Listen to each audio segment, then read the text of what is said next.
Many times you've tried and failed. Now you're getting another chance to discover the jewels, the treasure, the gem.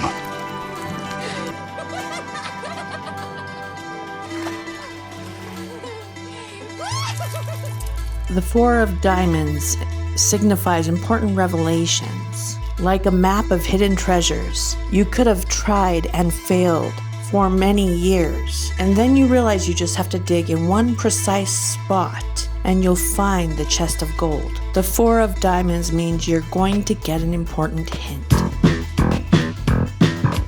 Life is like a hurricane, might solve a mystery or rewrite history. DuckTales, woo! Every day that I am making. Who am I? This is me, Sonia. These are the symbols I've been given for myself. Moolah, Collie, Snake Charmer, Beast Tamer or Belle, Wendy, Prophet, Seer or Gypsy, Persephone, Penelope, Spider, and the Wolf. Every person that comes into my life is a symbol, and they are represented by certain symbols. And those symbols have meanings. I wonder what they mean, why they're in my life, what symbols represent them, and what that means, and then what that means about myself. The character, the symbol, the person in my life is my perspective of that person. It is not the actual person, but it is what that person represents to me, the stories that they represent to me. Once I learn from that person whatever it is I meant to learn, I can then use their symbols and what they mean as tools to navigate life. You can come with me and I'll share them with you. We are going on a treasure.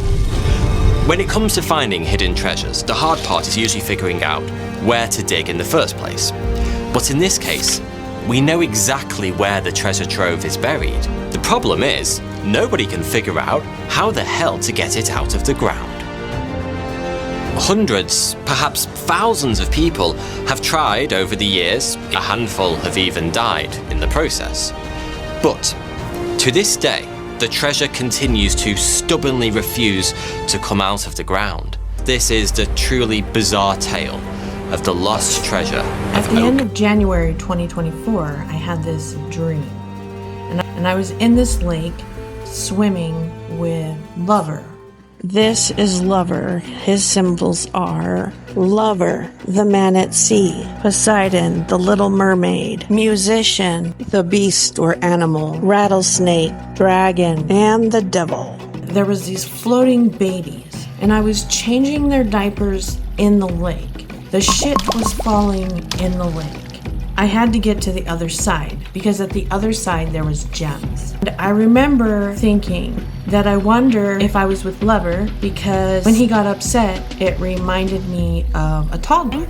A sea monster was sighted in the... A sea monster ate my ice cream? Because when he got upset, the way he acted, it was so familiar to me because I have acted like that and I have felt like that. And I thought about how I was so fearful and so upset. I literally thought it was like the end of my life, the end of the world. You don't understand! This wasn't ice cream! This was my misfortune! And I was crying, but I was raging, causing a lot of damage. Like a toddler throwing a fit. Hold him down! It's all right now, boys. Well, we ended up making it across the lake, but the lake drained, and I had to get back to the other side. Now, there was only one way through the lake, and that was across it, and so I had to jump in. Well, I jumped in to mounds of shit from all the shitty diapers that I had changed. Then I remember looking up.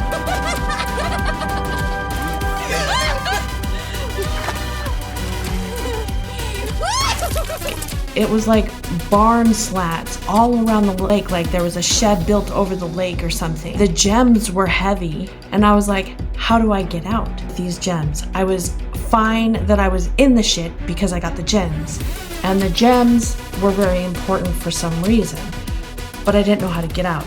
So we are going to go find the gems, the treasure. Dreams are one of the many ways that you can find answers. I had this dream, and what I did is I wonder about its meaning, what it means, what it's trying to show me. And I don't go searching for the answers. I let them come to me. I wonder about it and then go about my day. When I'm on YouTube, random videos pop up as recommendations for me, and they answer my questions. That is because I am not efforting to find the answer. I'm asking and then letting it come to me. So let's look at the clues through the videos. Også har sendt letzten Wunsch gehabt, den Münzen. So after digging a good 10 meters or so straight down, that's about the height of a 3-story building, there was still no sign of the loot. Without the time, tools, or manpower to dig any deeper, the great big hole in the ground, which is today known as the Money Pit, was abandoned. First thing I'm getting is that the treasure that you're looking for is something you've been working really hard at for years, for a long time. So whether this is to have a loving relationship, a family, money, success in something that you're doing, you want to be able to buy certain things. There's something tied to material wealth. Possibly right now, you could be in that pit. They also found a large stone inscribed with a cipher that would eventually be decoded to reveal a tantalizing message. 10 feet below are £2 million buried. But just when it seemed like Captain Kidd's treasure was about to be reclaimed, disaster struck. Returning to the Money Pit one morning, the Onslow group found it swimming in 18 meters of water. It was a weird development, to say the least. There'd been no rain during the night. You could be in the pit of debt. You've got yourself in a hole. And while you're down in that pit, there is a clue that comes to you. And this clue comes to you on a stone. This could be tied to my last video where I talk about the white stone. So you get this clue, and then you are so close to finding that treasure, but you're doing all this work to find it. After you've done all of this work, you go back to continue your work. The hole is filled with water. Water is tied to your emotions, purification, and baptism. Something tells me that it doesn't go the way that you want it to, the way that you expected it to be. You didn't get the result from all the hard work that you put in. So it causes you to have like this emotional breakdown where there's lots of tears. And this is blocking you from getting the gem. And there's something that I figured out yesterday that I'm going to tell you. Another clue. I kept getting interrupted, so here we are in the car. So if you are not completely successful in all areas of your life, there is something that you feel like you need to be successful. And the more that you feel like you need it, the more of a tight grip it has wrapped around you, and everything feels difficult. You work and you dig and you dig and you dig in the ground, and it doesn't work. So I came to the realization or understanding years ago that nothing comes from my hard work. Sure, there's like temporary successes that we can seem to have, but actually everything, every result that we get comes from what some refer to as God, because something can always block that or get in the way or take away something that you need to operate and have that success. Now, in my last video, I talked about what God is and where God is. But basically, the success that you're looking for, the result that you're looking for, doesn't come from that thing or from anything out there or from your hard work. It comes from what you could call God. The way I explained it was from you realizing like who you are, like putting yourself at a vibration, making the waves in your brain that connect to that reality, because that reality comes from God, not from your efforting. It is our expectation that reality behaves the way that we want it to that causes us to have tears. So we get disappointed because it didn't go how we wanted it to. So that is where all of the suffering comes from. So that person hurt you because they didn't give you the love that you wanted. They didn't act how you wanted them to act. all of the hard work you've done hasn't produced the money that you wanted, hasn't produced the house that you wanted. Your health is shit, even though you've been working on improving it. Because you're expecting the result to come from your hard work, and that's not where it comes from. The love that you want doesn't come from other people. Other people loving you comes from God. God is the connection, the epiphany, the brainwaves that connect. It is when you realize that everything that you want to experience in life, you can have, you can experience. But it's not through anything that you do. It's by who you believe you are. And when you realize that, you don't expect other people to behave in a certain way.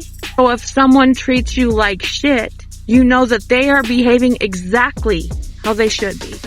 Oh, how you know? Because they did. And if that is not the experience that you want to have with people, then you know to let it go and learn whatever it was that you needed to learn from that, because it'll show you in yourself where you were expecting something to come from them instead of from the source, which is you. And when you actually realize that the money, the gems, the love, the everything comes from the source, God, from you, then you won't expect it to come from anywhere, but it will. It will just start showing up all around you. Kind of like, I wonder about what my dream means. I don't expect it, and if it doesn't show up, then I'll be upset. I forget about it. It just shows up. And I know the source of it is not from my phone. It is not from other people. But those people in the movies and my phone are from God. So it easily comes to me. But the thing that I have had the hardest time with is my videos, because I want to spread what I'm doing or like teach people, show people my videos. But the people that almost never will watch my videos are my friends and family. They don't want to give me 10 minutes for something that I'm passionate about. It's like a chore to them. My emotions tied to that, I feel unloved, I feel unsupported, I feel like they don't care. It's the same thing as if your kid was passionate about a sport they were in and you never wanted to go to their game. And what I realized is that those people are like that to me in my life because I want the love from them. And the love doesn't come from them. Those people loving me would come from God. Realizing that, I can let them be however they're going to be, not watch any of my videos. They could even hate me if they wanted to.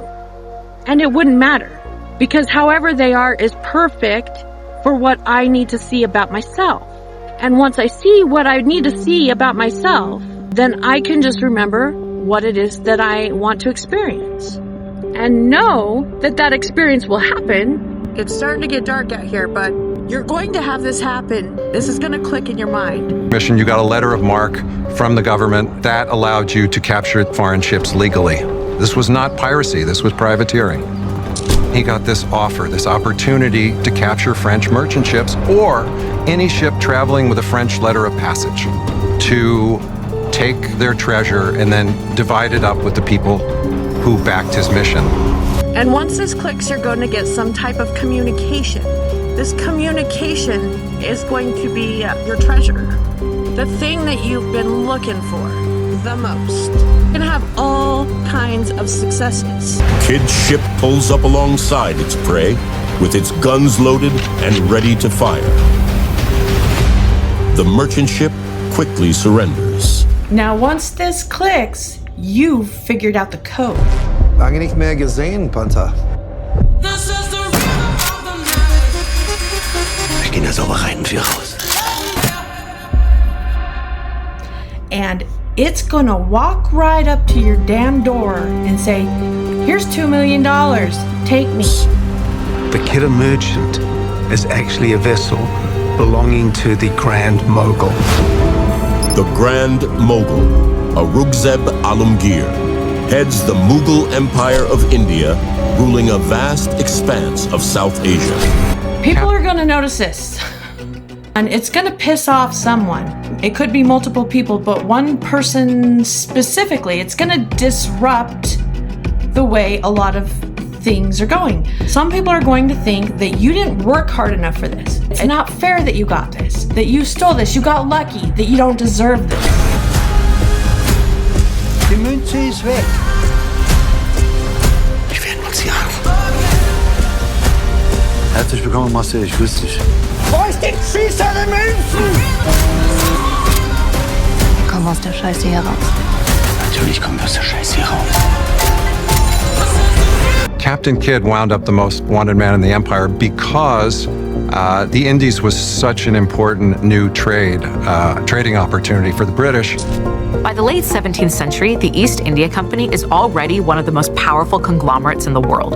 They are establishing good trading relationships with the Indian Mughals, so there is virtually everything in the world at stake for them to make sure they can protect their trading relationships with India, so that way the East India Company can continue to survive and thrive. People who were rooting for you are going to turn against you. The British government agrees to go after their own man, even if he might be innocent. So even with his letter of marque, even though he thought he had the right to take these vessels, things have changed. It's turned into a political game. So Kidd now's in an impossible position. He can't stay on board the Kidder merchant, and he can't let his treasure go. So what he has to do is find a way out of this. And here lies the lake of shit you find yourself in. The innocent found guilty, and you got to make your way out of the shit. So how do you make your way out of the lake of shit? Well, we got answers. Not all of them, but we will. But there's more to the story, so stay tuned. You really